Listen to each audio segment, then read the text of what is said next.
In this video, we have my brother Jean-Pierre J. Garcia here, and today we'll be introducing the topic, why the richer get richer, but the middle class people stay the same way. Today in this video, I would like for you to introduce all the godly wisdom that you have in your life towards this certain topic. So speak to me about what you think this topic has spoken to your life about. Sophia, the richer get richer because they get money and they invest it in assets. Mm-hmm. The middle class people get poorer because they consume more things instead of making their money produce more money for them. A balance sheet usually has income at the very top left corner. That's all the money that's coming inside to you. And then on the right side has expenses. So as money comes in, money comes out. And obviously, of course, if you would like margin means whatever left over is after your income and expenses, whatever left over is the margin. So with that margin, you potentially either find more things to expend it on, or you find more things to invest it on so that they can produce you more income. Mm-hmm. And then at the bottom of those two, which is income and expenses, we have assets and we have liabilities. Mm-hmm. So this is where the rich and the middle class come in. So the rich think like this. They're like, we need to acquire, get, invest, figure out, create more assets. Assets will produce more income. Liabilities will make you spend more money. Liabilities are a home. I'll explain to you later why. Liabilities are a car. Why? Because they are things that depreciate in value. So you work really, really hard to get you a $50,000 car, $100,000 car, in which in a year from now, that $100,000 car investment, dream, endeavor, or goal now is worth $20K. So you're working backwards instead of forward. Right. So the rich think differently. And the reason why I say a house is about investment is because if you get a home just to pay a mortgage on it for 30 years, you're potentially getting income from one end, and then you're spending it on something that doesn't produce you any money. Exactly. You get what I'm trying to tell you? It's just basically part of an expense. Now watch. If that home, you move it towards the asset column, that means there's a tenant inside there. There is someone inside there making you, even if it's $100 a fee, I don't care. There's a tenant inside there who pays the rent, pays you rent, and then that extra money after you pay the mortgage becomes income towards you. Mm-hmm. So imagine if you had 1,000 houses in which you only made $100 on. If you get the calculator and you do, let me see, let's say you only make $200 and then you multiply that by 1,000 homes. Okay. So let's say you make $200 and then you multiply that by 1,000 homes, you're making a total of $20,000 every single month. So mind you, you're only making $200 per little house that you rent. No problem, it's only $200. But mind you, I have 1,000 of those. Did I do that correctly? It's $200 times 1,000 homes. I said that wrong. It's 200,000. That's a big difference from 20,000 to 200,000. Yeah. So that would be $200,000 you get every single month. Correct. Every single month. That's why real estate is so powerful. But just like real estate, it could be any business endeavor. It could be gold, it could be silver, it could be Bitcoin, it could be whatever the case that you buy, something that eventually in the future could cost more instead of it costing less. Yes. So yes, leave some room for some fun, leave some room for enjoyment, leave some room for vacations, but leave some room for investing. Leave some room for wealth creation, leave some room to leave an inheritance, to leave a legacy. So that's why one of the main principles why the rich get richer and the wealth class stays the same or potentially goes down. Right. So actually, in regards to that topic, I know how you said like a house can be a bad investment, but it can also be a good investment if you're having other people pay your rent. So speak to me about other bad debts that the middle class makes a lot, but that you never see the rich people commit. Okay, so there are two types of ways in which this world usually functions. So the way usually this world is programmed to function is you have a human being, and then that human being, what he does is he trades his time for something called money. And once he gets his money, the human being without financial literacy, what he usually does is he buys a home or he buys a car. And both of those two things end up depreciating and becoming zero. Right. So the way it works on the other side, which is the godly way, God in his immense resourcefulness, he created you being a resource. So God is the source, he created you, you're the resource. And then God, from his immense creativity, he gave you a piece of his creativity. So you can either have an idea. So he put a desire within your heart and that desire projects itself as an idea. So with that idea, you're able to serve me some way, somehow, and I'm able to pay you. So you see, you have something that helps me and I have something to pay you with. I have something to help you in which you pay me and I help you out. So out of that idea, you ought to make a product or you ought to make a service. And from them two, there's more, but from them two, what you do is you get the money. But mind you, you got money out of creativity. You didn't get money out of time. So you see, the guy in the top he's trading his time for money. Once he spends his money, he no longer has the money, so he needs to go back and do the thing all over again and continue working so that he can get money to continue now getting a better car. Correct. But the guy in the bottom, once he creates the product and gets the money, he did that out of creativity. He didn't lack creativity. Now he just got more creative. And as time goes by, he gets more creative and more creative. So he figures out a way to create more product and more services. So that process keeps on repeating itself. And it keeps on repeating itself. And one guy gets poorer, the other guy just keeps getting more money. So the godly guy he could get a house, he could get the car. Why? Because the money keeps coming. Why? You keep coming up with products, you keep coming up with services. And for the person who is listening to me right now, and he may be telling me, I don't have a product, I don't have a service. Well, you need to do what I did. You need to invest money into someone who does have a product, into someone who does have a service, and you just enjoy the funds. So they have an idea, they have a product, they have a service. You become an investor with it, you become an affiliated marketer, and then now you enjoy the benefit of being with somebody who has a product or has a service. The next thing you could do, mind you, I just gave you three things. You could do a product, a service, or you can invest with somebody who has a product or a service. The fourth thing you could do is you could become an affiliated marketer. An affiliated marketer is a middleman or a middlewoman. This is where you have a service. I know your service, I know your price, and I potentially try to get a discount from you. And then I find a client. And what I do with much confidence, I tell that client that your price is more expensive. But mind you, I keep the most expensive part about it. So you get to charge your price, he gets to get the service, I get to make the commission. Right. Example, let's say you charge me $4,000 a month. Amen. Amen. Let's say you charge me $4,000 a month. And then I have a guy who wants to do social media marketing. And I'm like, hey, brother, I have a team that can get you on schedule, that can get you a funnel, that can get you posting one long a week. They do the recording, they do the website updating, they do the editing, they do it all for you. How much do they charge? They charge $6,000, bro. They're like, oh, $6,000. I think I could do that. What do I need to start with them? Well, you just send them $2,000. And then from those $2,000, they give you a contract and then you just start working with them. At the end of the month, you pay them the $4,000. So mind you, I just made me $2,000. You haven't even started the service. When you start and whenever you're done with the service, he pays you what you originally charged, which is $4,000. And now every single month, since I made an agreement with him of $6,000, I just make an extra residual income of $2,000. That's fire. That's fire. Every single month off of work you didn't do. Yeah. That's called skill. And that skill is called affiliated marketing. And that same concept you can apply to any business, any idea, any endeavor, any product, and any service. You just become skillful with your words, marketing, and how to sell. Right. You just gotta believe and trust that you know what you're doing. Yes. Everything is identity. Everything is identity. I can sit here and I can preach to you. I can prophesy to you. I can teach you. I can give you strategy. I can give you wisdom, knowledge, and intel. But if you don't believe it, that's on you. Exactly. So everything starts with a shift of mindset. Once you shift your mindset, you start to believe that person in which the Lord created you to be. I have this much for you. You must believe it. God told Moses, you're going to be a deliverer. He said, me? No, you need to send someone else to have a problem with speech. He says, am I not the great I am? Exactly. Am I not the person who created the heavens and the earth? Am I not who I am? Didn't I create the mouth? Don't you think that I'm going to give you the words to speak? Don't you think I'm going to teach you? So we sometimes try to, including myself, we try to tell God millions of reasons why we can't.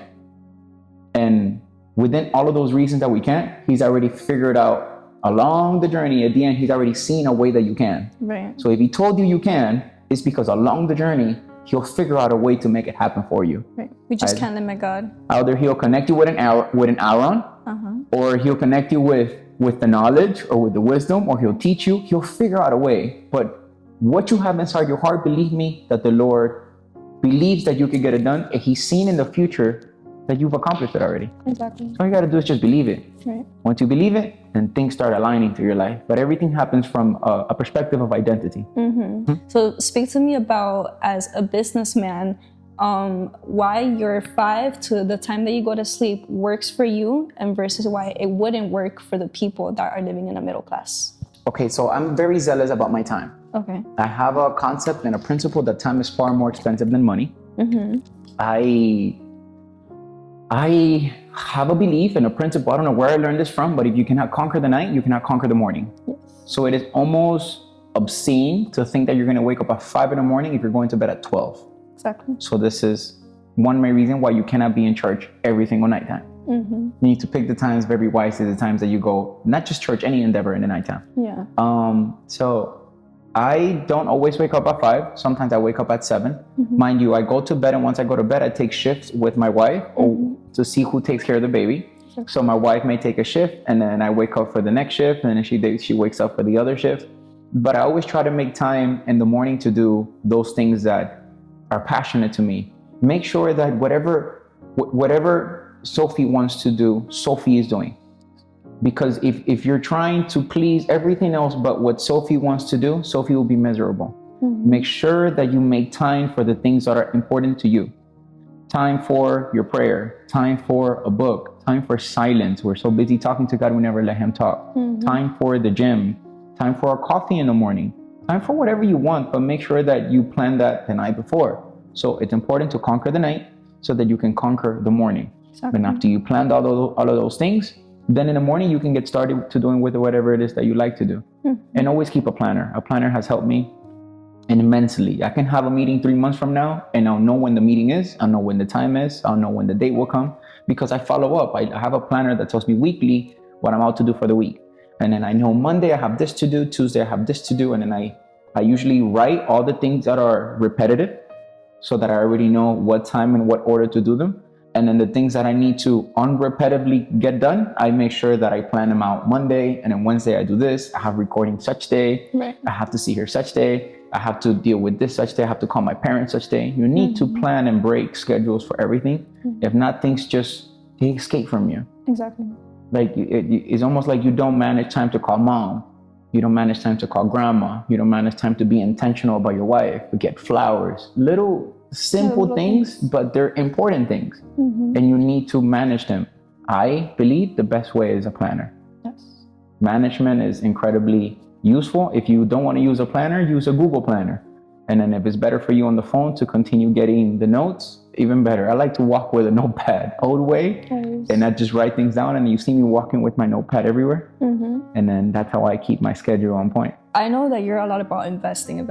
I am, yeah. Yeah, and that's such a good thing, because it's like we can't just depend on what we get paid, but we have to depend on, what the world has, like how can we keep on making money versus what we already have. So why do some people reinvest while others increase their lifestyle expenses? Oh man, I think that's just a perspective of wanting to live to impress other people instead of wanting to delay gratification. Delay gratification is when you sacrifice for a season, a time, some years, some moments, some months, so that you can later on enjoy your life. So various people believe that they have to live it up in their 20s and their 30s years old, and those are not live it up years. Those are hustling your behind off, making sure you get right with your money, so that in the future, if you're a man, you could be a provider. If you're in the future, if you're a wife, you could be debt free. You can make sure you are so sustainably where you need to be that your man is an add-on. It's not a source of necessity. Exactly. You get what I'm trying to tell you? Your woman is a blessing instead of something that becomes a piece of now you're healing. Right, correct. So very true. So you have to be willing to pay the price so that later the price could pay you. You have to be willing to wait your season. Wait your season, hustle while you're young, don't live it up, don't waste your time in clubs, don't waste your time with drugs, don't waste your time with people who are negative, not just negative as in positively way, negative as in their minuses. Right. They only take from your life, they don't give. They don't have no resourceness to give you, they don't have no knowledge to provide to you, they don't have no influence to provide to you, they don't have no money to provide to you. They don't have, their time is only to take from you. Right. And it disguise themselves as fun. Let's go have some fun. What fun are we having? We're both broke, man. What are we doing? We need to get out there. We need to figure out a way to get this done correctly. And once we get the money, then we can have all the fun you want to in the world. Imagine if you hustle your 20s and your 30s, and then your 40s, your 50s, and your 60s, and your 70s, and your 80s, you don't have to worry about working. So you don't work so hard your 20s and your 30s that now investing, now your money's working harder for you than you're working for the money. Because eventually you're going to accumulate a large amount of money, and then eventually that large amount of money will be put in an account in which is going to grow compound interest, in which that's going to race at a faster speed than you trying to make phone calls. That's going to race at a faster speed than you withdraw the money. That investing is going to race at a faster speed than you spend the money. So that's why I'm so key on investing. And I think I made a video about that, where if you are saving only $83 a month, I think it's going to take you 1,000 years to get to $1 million. Yes. If you are saving $833, it's going to take you 100 years to get to $1 million. And if you are saving $8,333, it would take you 10 years to get to $1 million. And obviously, if you save 83,333, it would take you only 1 year. I will be posting that, so stay tuned to hear that. Excuse me. So that's a really good video. If, mind you, I don't know if I have 1,000 years. I don't know if I have 100 more years. I do know I got 10 more years. Right. And I do know I got 1 year. So if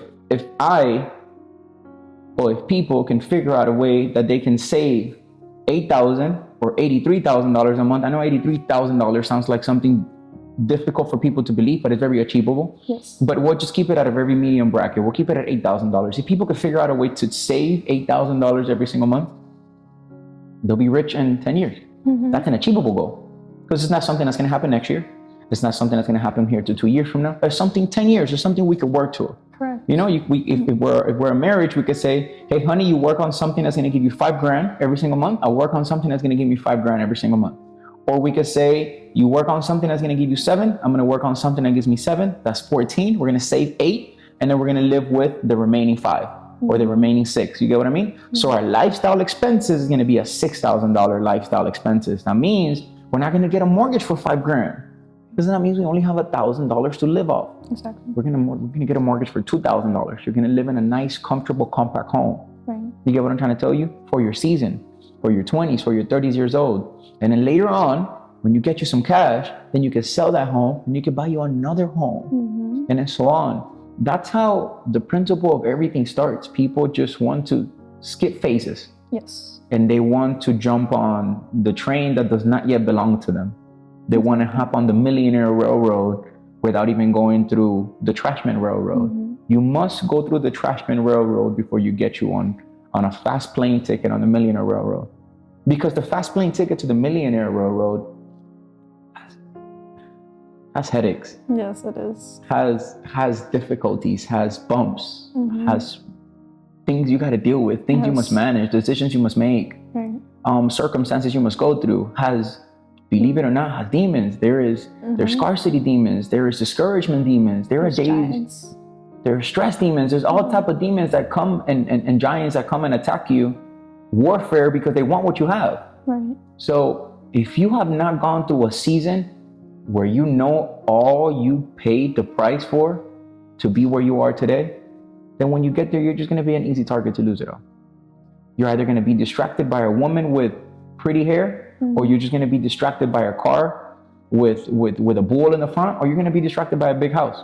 And if you're distracted by those things, you're going to live only to acquire those things. Jesus says life is not measured by the abundance of many things. So you'll be rich in things, but you'll be empty out of everything else. Right. What does a man gain if he wins everything, but he loses his soul? So that's my theory on both of them. Delayed gratification, Sophia, is the conclusion to that question that you gave me. Delayed gratification, learn to manage in the little, learn to be faithful in the little, so that the Lord could give you increase, so that the Lord could make you ruler of much, how he says in his word. And in due time, he'll bless you. If someone wants you to be blessed, believe me, as the Lord. You just need to manage, prove that he can trust you with what you have currently right now, and then he'll trust you with more. I think I made a video before.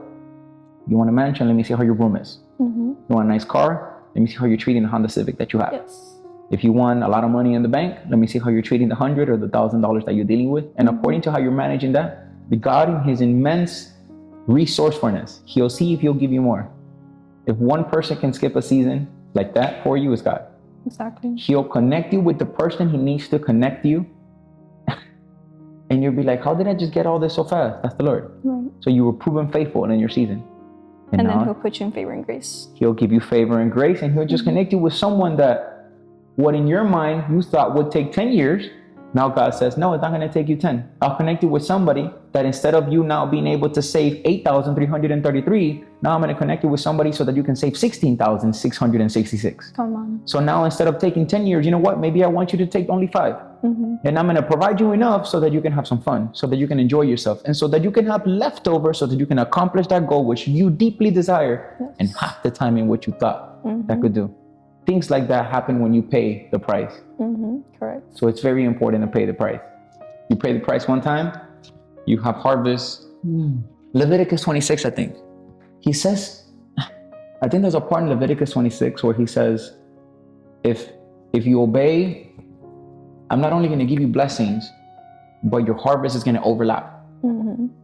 He says you're going to have so much harvest coming in that you're going to have to clean out and make space for new harvest. Oh man, that's so beautiful. He says you're going to have to make space for new harvest.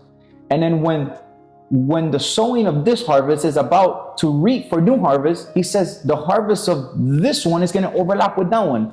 So you're going to literally be picking up after picking up.